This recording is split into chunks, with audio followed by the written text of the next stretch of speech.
औक्षण म्हणजे दिव्याच्या प्रकाशाच्या साहाय्याने कार्यरत असलेल्या या विश्वातील देवतांच्या लहरीच्या आगमनाच्या क्षणाचे स्वागत करावे आणि तो क्षण लक्षात घेऊन त्या लहरींचा आश्रय घ्यावा। नमस्कार सर्वांना, मी प्रांजली। या व्हिडिओमध्ये मी तुमच्यासोबत रक्षाबंधनाच्या दिवशी भावाला ओवाळण्याची योग्य पद्धत तर शेअर करणारच आहे, पण त्याचबरोबर जिथे 99% महिला चूक करतात ते म्हणजे सुपारीने किंवा अंगठीने ओवाळताना किती वेळा क्लॉकवाईज आणि किती वेळा अँटी क्लॉकवाईज म्हणजे किती वेळा सुलट्या पद्धतीने ओवाळायचं आणि किती वेळा उलट्या पद्धतीने ओवाळायचं याच्यामध्ये जम्बलिंग करतात। आणि बऱ्याच जणांना हेही माहित नसतं की सुपारी किंवा अंगठीने ओवाळताना एक वेळा अँटी क्लॉकवाईज सुद्धा ओवाळायचं असतं, तर ते बरेच जण ओवाळत नाही। त्यामुळे ओवाळण्याची जी तुमची पद्धत आहे, औक्षण करण्याची जी तुमची पद्धत आहे ती कुठेतरी चुकते। त्यामुळे औक्षण करताना त्या ताम्हणामध्ये कोणत्या कोणत्या वस्तू असाव्यात, कोणती वस्तू सुरुवातीला कोणती वस्तू नंतर, असं क्रमशः सगळ्या गोष्टी तुम्हाला करून दाखवणार आहे। त्याच्यामुळे व्हिडिओ जो आहे तो संपूर्ण बघा आणि या औक्षणाच्या ताटामध्ये ज्याही काही आपण वस्तू ठेवतो तर त्या प्रत्येक वस्तूचं महत्त्व सुद्धा मी तुमच्यासोबत शेअर करणार आहे। सर्वात अगोदर औक्षणाला आपण जे ताट घेतो, बरेच जण काय करतात की ज्याच्यात आपण जेवण करतो, नाश्ता करतो ते स्टीलचंच ताट घेतात। बरेच जण काय करतात की प्लास्टिकचा ट्रे घेतात, तर असं करू नका।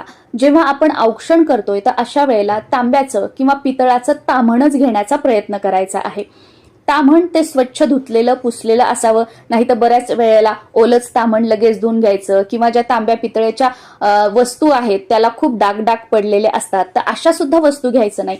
आपण औक्षण करतोय म्हणजे काय की ज्याचं औक्षण करतोय त्याच्या आयुष्यामध्ये सुख समृद्धी यावी। त्या औक्षणाच्या ताटामध्ये जो दिवा असतो तर त्या दिव्याच्या ज्योतीप्रमाणे, त्या प्रकाशाप्रमाणे त्याचं पुढचं आयुष्य जे आहे, त्याचा भविष्यकाळ जो आहे तो उज्ज्वल असावा, यासाठी आपण औक्षण करण्यासाठी त्या ताटामध्ये वेगवेगळ्या वस्तू घेत आहोत। आणि जर ते ताटच डाग वगैरे लागलेलं असेल, त्या ताटामध्ये जर निगेटिव्हिटीची फिलिंग येत असेल, तर मग औक्षण करण्याला काहीही अर्थ नाही।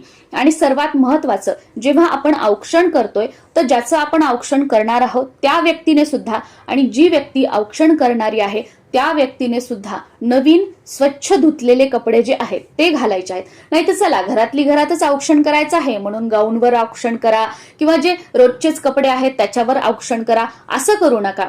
हे प्रसन्नतेचा एक क्षण आहे, ज्याचं आपण औक्षण करतोय त्याच्या आयुष्यामध्ये त्याचं चांगलं होण्यासाठी सकारात्मक ऊर्जेने त्याचं आयुष्य पुढचा भविष्यकाळ भरलेला असावा, यासाठी आपण या सगळ्या गोष्टी करतोय। आणि जर त्या आपण जो विधी करत आहोत त्या वातावरणामध्ये जर सकारात्मकता नसेल, तुमच्यामध्ये जर सकारात्मकता नसेल, तर मग ह्या सगळ्या गोष्टी करण्याला काहीही अर्थ नाही। त्याच्यामुळे भले तुम्ही जुने कपडे घाला, पण ते स्वच्छ धुतलेले, इस्त्री केलेले असे कपडे जे आहेत ते घालायचं आहे। थोडंसं का होईना तयार व्हायचं आहे आणि मग औक्षण करायचं आहे। औक्षण करताना ज्या व्यक्तीचं आपण औक्षण करणार आहोत भावाला बसण्यासाठी आसन द्यायचं आहे, आसनावर भावाला बसवायचं आहे। समोर छोटीशी का होईना, अगदी एक स्वास्तिक का होईना रांगोळीने काढायचं आहे, त्याच्यावर हळदी कुंकू टाकायचं आहे। तुमच्या भावाला वगैरे खाली जमिनीवर बसता येत नसेल, तुम्ही सोफ्यावर बसताय, खुर्चीवर बसताय, तर त्या खुर्चीच्या समोर किंवा त्या सोफ्याच्या समोर, त्याच्या पायाच्या समोर आपल्याला छोटीशी रांगोळी काढायची आहे। नाही तर असं नाही की चला सोफ्यावर बसलाय भाऊ, चला खुर्चीवर बसलाय भाऊ, मग आता रांगोळी काढायची गरज नाही, असं नाही। औक्षण करताना आपल्या दोघांच्या मध्ये रांगोळी जी आहे ती आवर्जून काढायची आहे। भावाला आसनावर बसवल्यानंतर भावाच्या डोक्यावर टोपी घालायची आहे। तुमच्याकडे टोपी नसेल तर रुमाल वगैरे भावाच्या डोक्यावर ठेवून घ्यायचा आहे, आणि त्याच्यानंतरच मग आपल्याला भावाला ओवाळायचं आहे। जेव्हा आपण भावाचं औक्षण करतोय तर त्यावेळेला आपल्या देवघरातील जो दिवा असतो तो लावलेला असावा, नाही तर देवघरामध्ये अंधार आणि तुम्ही घरात भावाला औक्षण करताय, हे पूर्णपणे चुकीचं आहे। दिवसभरात तुम्ही कधीही औक्षण करा, पण त्यावेळेला देवघरासमोर दिवा लावलेला असावा। आता जेव्हा आपण औक्षणाचं ताट तयार करतोय तर जे कोणतं तुम्ही ताट घेतलेलं असेल त्याच्यामध्ये कुंकू टाकायचं आहे। आता बरेच जण काय करतात की कुंकू पाण्यामध्ये भिजवून घेतात, पण आमच्याकडे तरी कोरडच कुंकू घेतात। तुमच्याकडे ओलं करून घेत असतील तर तुम्ही ओलं घेऊ शकता। कुंकू ओलं करताना त्याच्यामध्ये थोडंसं गंगाजल टाकण्याचा प्रयत्न करा, किंवा जे स्वच्छ पाणी आहे जे आपण देवपूजा करण्यासाठी वगैरे भरून ठेवतो ते पाणी टाका, पण जे आपण पाणी पितो, ज्या माठातलं, ज्या हंड्यातलं, तेच उष्ट पाणी त्याच्यामध्ये टाकू नका। एक तर तुम्ही डायरेक्ट नळाचं पाणी टाका, पण उष्ट पाणी जे आहे ज्यातलं आपण पितो वगैरे ते पाणी त्या कुंकवामध्ये टाकू नका। औक्षण करताना जे आपण कुंकू घेतो तर तुम्ही जेव्हा आपण श्रीयंत्रावर कुलदेवीच्या मूर्तीवर, टाकावर किंवा फोटोवर कुंकुमार्चन करतो, तर ते कुंकू आपल्याला औक्षण करताना घ्यायचं आहे. कारण त्या कुंकवामध्ये आपल्या कुलदेवीचं जे तत्व असतं, कुलदेवीची शक्ती जी असते, सकारात्मक ऊर्जा जी असते, त्यामध्ये त्या कुंकवामध्ये आकृष्ट झालेली असते. आणि कुलदेवीचा आशीर्वाद म्हणून ते कुंकू जर आपण औक्षण करताना वापरलं तर ते एक संरक्षण कवच म्हणून आपल्या भावासाठी काम करेल. म्हणून कुंकुमार्चन केलेल्या कुंकवाचा औक्षण करताना वापर करायचा आहे. त्यानंतर थोड्याशा अक्षदा घ्यायच्या आहेत. आजकाल बघा वेगवेगळ्या रंगामध्ये तुम्हाला रंगवलेल्या अक्षदा बघायला मिळतील, पण खऱ्या अर्थाने पूर्वीपासून हळद कुंकामध्ये ज्या रंगवलेल्या अक्षदा असतात त्याच शुभ कामामध्ये वापरल्या जातात. आता लग्न समारंभामध्ये आपण वेगवेगळ्या रंगामध्ये रंगवलेल्या वापरतो, पण किमान औक्षण करताना तरी थोडंसं हळदी कुंकू एखाद्या वाटीमध्ये घ्या, ज्या अखंड अक्षदा आहेत त्या त्याच्यामध्ये टाका आणि अगदी मिक्स करा. आणि हे हळदी कुंकवाने रंगवलेल्या ज्या अक्षदा आहेत या ताम्हणामध्ये तुम्हाला घ्यायच्या आहेत. त्यानंतर एक सुपारी घ्यायची आहे. सुपारीला कीड लागलेली नसावी किंवा सुपारी खूप जुनी पण नसावी, अगदी चांगली टवटवीत सुपारी घ्यायची आहे. त्यानंतर एक सोन्याची अंगठी घ्यायची आहे. आता बरेच जणांना मी असं बघितलेलं आहे की सोन्याचा दागिना म्हणून अगदी मंगळसूत्र सुद्धा त्या ताम्हणामध्ये ठेवतात. तर असं नाही करायचं. भले तुमच्याकडे सोन्याची अंगठी नसेल, दुसरं काही असेल, कानातलं असेल, अगदी सोन्याची एखादी तार असेल किंवा काहीतरी असेल, असं घ्या. पण मंगळसूत्र जे आहे ते ताम्हणामध्ये ओवाळण्यासाठी ठेवू नका, कारण त्याच्यामध्ये काळे मणी सुद्धा असतात. एखादा सोन्याचा मणी का असेना, पण सोन्याचा मणी किंवा सोन्याची अंगठी वगैरे प्युअर सोन्याचं जे काही असतं तर ते आपल्याला ठेवायचं आहे. त्यानंतर ओवाळून झाल्यानंतर भावाचं तोंड गोड करण्यासाठी साखर, खडी साखर, पेढा वगैरे काहीतरी गोड वस्तू तुम्हाला ठेवायची आहे. आणि सर्वात महत्वाचं एक निरांजन तुम्हाला या ताम्हणामध्ये ठेवायचं आहे. या निरांजनामध्ये जे कोणतं देवाला दिवा लावण्यासाठी तुम्ही तेल वापरता ते तेल घ्यायचं आहे आणि 2 लांब वाती एकत्र जोडून घ्यायच्या, एकत्र हातावर चोळून घ्यायच्या, 2 वाती एक करायच्या आणि त्या जोडवाती ज्या आहेत ती यात निरांजनामध्ये ठेवायच्या आहेत.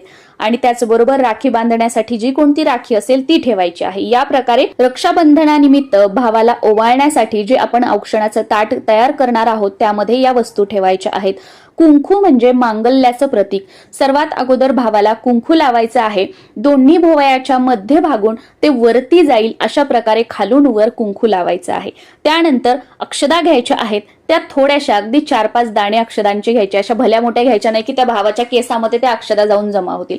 थोड्याशा अक्षदा घ्यायच्या, भावाच्या डोक्यावरती टाकायच्या आहेत. त्यानंतर सुपारी आणि अंगठी घ्यायची आहे. बरेच जण सुपारी आणि अंगठी एकत्र घेतात आणि त्याने ओवाळतात. तुमच्याकडे अशी पद्धत असेल तर असंही तुम्ही ओवाळू शकता, किंवा बरेच जण सुपारी एकदा आणि अंगठीने एकदा अशा प्रकारे ओवाळतात. तर तुम्ही दोन्हीही एकत्र घ्या किंवा वेगवेगळं घ्या. आता ज्या प्रकारे सांगणार आहे त्याच प्रकारे तुम्हाला ओवाळायचं आहे. सुपारी आणि अंगठी आपण आपल्या उजव्या हातामध्ये धरायची आहे. समोर आपल्या भाऊ बसलेला आहे, त्याच्या चेहऱ्यावरून गोल, पूर्ण डोक्यावरून गोल नाही, चेहऱ्यावरून गोल म्हणजे क्लॉकवाईज एकदा ओवाळायचं आहे. त्यानंतर ताम्हणाला आपल्या स्पर्श करायचा आहे त्या अंगठीने आणि सुपारीने. त्यानंतर परत अँटी क्लॉकवाईज म्हणजे उलट्या दिशेने ओवाळायचं आहे. परत एक वेळा ताम्हणाला स्पर्श करायचा आहे. त्यानंतर परत क्लॉकवाईज म्हणजे परत सरळ जशी घडी फिरते तसं ओवाळायचं आहे. आणि त्यानंतर ती सुपारी व सोन्याची वस्तू ताम्हणामध्ये ठेवायची आहे. आणि सेम तुम्ही जर सुपारीने वेगळं आणि त्या सोन्याच्या वस्तूनं वेगळं ओवाळणार असाल तेव्हा सुद्धा याचप्रमाणे ओवाळायचं आहे. पहिल्या वेळेस ओवाळताना clockwise, second time anti clockwise आणि थर्ड टाइम परत क्लॉकवाईज. आणि तिन्ही वेळेला ताम्हणाला त्या सुपारीचा किंवा त्या सोन्याच्या वस्तूचा स्पर्श करायचा आहे. त्यानंतर जो काही कापूस आपण घेतलेला आहे तो भावाच्या डोक्यावर ठेवायचा आहे. आणि त्यानंतर मग भावाला राखी बांधून आपल्याला शेवटी ओवाळायचं आहे. ओवाळायचं 5 वेळा ओवाळायचं आहे. आणि व्यवस्थित अगदी खूप दूरदूरून ओवाळतोय, त्या भावाच्या चेहऱ्यावर जी ज्योत आहे, जो प्रकाश आहे तो सुद्धा पडत नाहीये, तर असं ओवाळायचं नाहीये. ते भावाच्या चेहऱ्यावर जो आपण दिवा घेतलेला आहे त्याचा प्रकाश पडेल असं दुरून थोडंसं 5 वेळा आपल्याला ओवाळून घ्यायचं आहे. आता या ओवाळणीच्या ताटामध्ये यापैकी कोणतीही एक वस्तू कमी असता नये. या सगळ्या वस्तू ताम्हणामध्ये असायलाच पाहिजेत, कारण या ताम्हणामध्ये ज्या काही वस्तू आहेत त्या प्रत्येक वस्तूचं एक महत्व आहे. जसं की कुंकू मांगल्याचं प्रतीक आहे, सुपारी म्हणजे आपल्या भावाला सुपारीसारखं टणक उत्तम आरोग्य प्राप्त व्हावं. सोन्याचा दागिना म्हणजे सोन्यासारखं चकाकदार तुझं पुढील आयुष्य, तुझा भविष्य काळ असावा. सोन्यासारखं निष्कलंक तुझं संपूर्ण आयुष्य असावं. त्यानंतर कापूस म्हणजे कापसा एवढे पांढरे केस होईपर्यंत तुला उदंड आयुष्य लाभावं. आणि त्यानंतर अक्षदा म्हणजे अक्षदा या सौभाग्याचं प्रतीक आहे की तुझं आयुष्य हे सौभाग्याने चांगल्या गोष्टींनी भरलेलं असावं, यासाठी अक्षदा. आणि दिवा म्हणजे की या दिव्याची जी ज्योत असते त्या तेजाप्रमाणे तेजस्वी तू आयुष्यामध्ये एवढी प्रगती करावी की या तेजा समान तुझं नाव लौकिक व्हावं, त्याचा अर्थ असा आहे.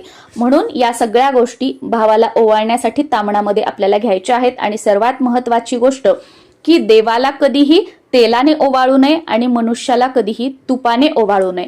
त्यामुळे ओवाळण्यासाठी जे काही आपण तेल घेणार आहोत तर ते जे कोणतं तेल तुम्ही देवाला वापरता ते घेऊ शकता, पण तुपाची फुलवात जी आहे ती मनुष्याला ओवाळण्यासाठी घेऊ नका. ही गोष्ट लक्षात ठेवा. आणि सुपारीने आणि ज्या अंगठीने आपण ओवाळणार आहोत सोन्याच्या वस्तूने, तर त्यावेळेला सुरुवातीला clockwise, second time anti clockwise आणि थर्ड टाइम परत क्लॉकवाईज, आणि तिन्ही वेळेला त्या सुपारीचा किंवा त्या सोन्याच्या दागिन्याचा ताम्हणाला स्पर्श करायचा आहे, हे लक्षात ठेवायचं आहे. आणि या प्रकारे आपल्या भावाला रक्षाबंधनाच्या दिवशी तुम्हाला ओवाळायचं आहे.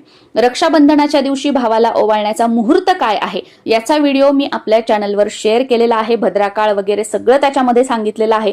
तो व्हिडिओ तुम्ही बघू शकता आणि त्यानुसार त्या वेळेमध्ये आपल्या भावाचं रक्षाबंधनाच्या दिवशी औक्षण करून भावाला राखी बांधू शकता. तुम्हा सर्वांना रक्षाबंधनाच्या खूप साऱ्या शुभेच्छा. नमस्कार.